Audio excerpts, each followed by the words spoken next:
Peace. My last video that I put up, Mr. Michelle Obama, I spoke about shrinking dating pools as well as the changing socioeconomic landscape we're dealing with today, with women who are becoming more successful in their undertakings, career-wise, and leaders in their respective industries, bosses. One of the other things that I did speak about was redefined family units, so I wanted to take a moment to elaborate further on what I meant by redefined family units.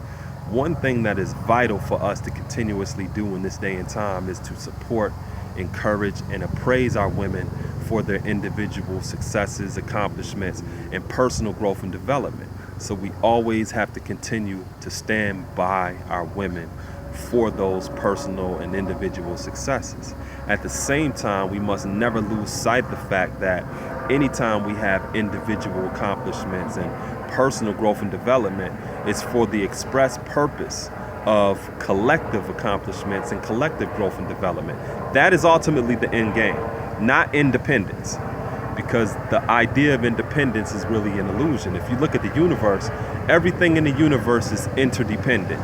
Even if you just looked at the elements on a periodic table, where it's alkaline metals or gaseous elements, all of them are interdependent or related simply because they all are composed of protons, electrons, and neutrons, whatever that atomic number is. They're related.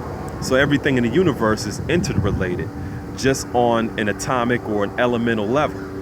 That is something that we always have to keep in mind. So seeing women who have these individual accomplishments and personal growth and development, the end game must be collective accomplishments and collective growth and development, which means when we see women who are successful career-wise, it does not dissolve them from the responsibility of being a woman within all of the capacities of what a woman naturally does as a mother, as a daughter, as a sister, as a wife.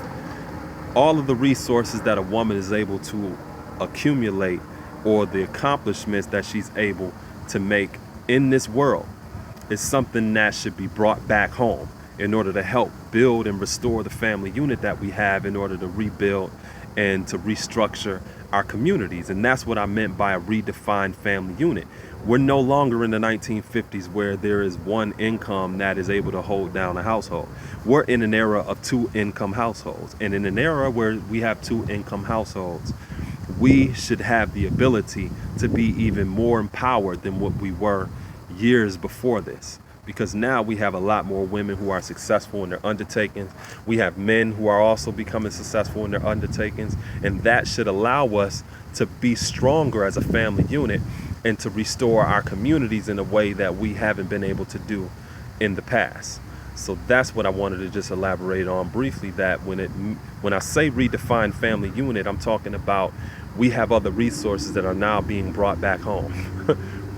Not that a woman being individually successful or having personal growth and development is the end game.